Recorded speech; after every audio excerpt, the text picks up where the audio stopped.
राधे राधे दोस्तों, आज के इस वीडियो में हम आपको श्री दुर्गा सप्तशती के 9वें अध्याय का पाठ हिंदी में करके सुनाने जा रहे हैं। मैं अर्धनारीश्वर के श्री विग्रह की निरंतर शरण लेता हूँ। उसका वर्ण वंधुक पुष्प और सुवर्ण के समान रक्त पीत मिश्रित है।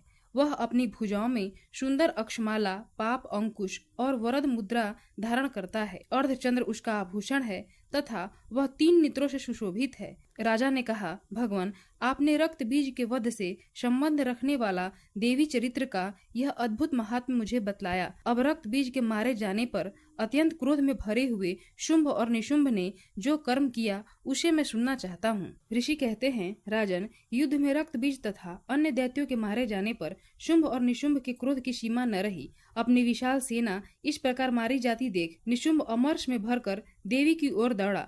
उसके साथ असुरों की प्रधान सेना थी। उसके आगे पीछे तथा पार्श्व भाग में बड़े बड़े असुर थे जो क्रोध से ओंठ चबाते हुए देवी को मार डालने के लिए आए। महापराक्रमी शुंभ भी अपने सेना के साथ मातृगणों से युद्ध करके क्रोधवश चंडिका को मारने के लिए आ पहुंचा। तब देवी के साथ शुंभ और निशुंभ का घोर संग्राम छिड़ गया। वे दोनों दैत्य मेघों की भांति बाणों की भयंकर वृष्टि कर रहे थे। उन दोनों के चलाए हुए बाणों को चंडिका ने अपने बाणों के समूह से तुरंत काट डाला और शस्त्र समूहों की वर्षा करके उन दोनों दैत्य पतियों के अंगों में भी चोट पहुंचाई।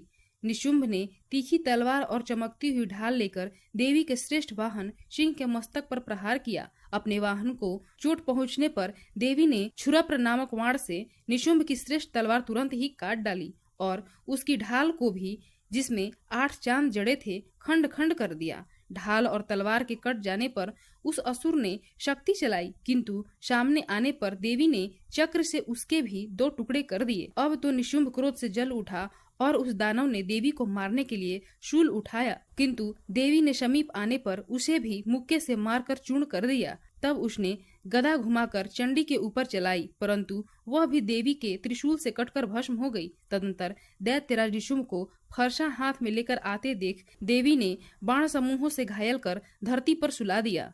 उस समय पराक्रमी भाई निशुंभ के धराशायी हो जाने पर शुंभ को बड़ा क्रोध हुआ और अंबिका का वध करने के लिए वह आगे बढ़ा। रथ पर बैठे बैठे ही उत्तम आयुधों से सुशोभित अपनी बड़ी बड़ी 8 अनुपम भुजाओं से समूचे आकाश को ढककर वह अद्भुत शोभा पाने लगा। उसे आते देख देवी ने शंख बजाया और धनुष की प्रत्यंचा का भी अत्यंत दुस्सह शब्द किया। साथ ही अपने घंटे के शब्द से, जो समस्त दैत्य सैनिकों का तेज नष्ट करने वाला था, संपूर्ण दिशाओं को व्याप्त कर दिया। तदंतर सिंह ने भी अपनी दहाड़ से, जिसे सुनकर बड़े बड़े गजराजाओं का महान मद दूर हो जाता था, आकाश, पृथ्वी और 10 दिशाओं को गुंजा दिया। फिर काली ने आकाश में उछलकर अपने दोनों हाथों से पृथ्वी पर आघात किया। उससे ऐसा भयंकर शब्द हुआ जिससे पहले के सभी शब्द शांत हो गए। तत्पश्चात शिवदूती ने दैत्यों के लिए अमंगलजनक अट्टहास किया। इन शब्दों को सुनकर समस्त असुर थर्रा उठे, किंतु शुंभ को बड़ा क्रोध हुआ। उस समय देवी ने जब शुंभ को लक्ष्य करके कहा, ओ दुरात्मन, खड़ा रह, खड़ा रह, तभी आकाश में खड़े हुए देवता बोले, जय हो, जय हो। शुंभ ने वहां आकर ज्वालाओं से युक्त अत्यंत भयानक शक्ति चलाई। अग्नि में पर्वत के समान आती हुई उस शक्ति को देवी ने बड़े भारी लूके से दूर हटा दिया। उस समय शुंभ के सिंहनाद से तीनों लोग गूंज उठे। राजन, उसकी प्रतिध्वनि से वज्रपात के समान भयानक शब्द हुआ, जिसने अन्य सब शब्दों को जीत लिया। शुंभ के चलाए हुए बाणों के देवी ने और देवी के चलाए हुए बाणों के शुंभ ने अपने भयंकर बाणों द्वारा सैकड़ों और हजारों टुकड़े कर दिए। तब क्रोध में भरी हुई चंडिका ने शुंभ को शूल से मारा। उसके आघात से मूर्छित हो वह पृथ्वी पर गिर पड़ा। इतने में ही निशुंभ को चेतना हुई और उसने धनुष हाथों में लेकर बाणों द्वारा देवी, काली तथा सिंह को घायल कर डाला। फिर उस दैत्यराज ने 10,000 बाहें बनाकर चक्रों के प्रहार से चंडिका को आच्छादित कर दिया। तब दुर्गम पीड़ा का नाश करने वाली भगवती दुर्गा ने कुपित होकर अपने बाणों से उन चक्रों तथा बाणों को काट गिराया। यह देख निशुंभ दैत्य सेना के साथ चंडिका का वध करने के लिए हाथ में गदा ले बड़े वेग से दौड़ा। उसके आते ही चंडी ने तीखी धार वाली तलवार से उसकी गदा को शीघ्र ही काट डाला। तब उसने शूल हाथ में ले लिया। देवताओं को पीड़ा देने वाले निशुंभ को शूल हाथ में लिए आते देख चंडिका ने वेग से चलाए हुए अपने शूल से उसकी छाती छेद डाली। शूल से विदीर्ण हो जाने पर उसकी छाती से एक दूसरा महाबली एवं महापराक्रमी पुरुष खड़ी रह कहता हुआ बाहर निकला। उस निकलते हुए पुरुष की बात सुनकर देवी ठठहा कर हंस पड़ी और खड्ग से उन्होंने उसका मस्तक काट डाला।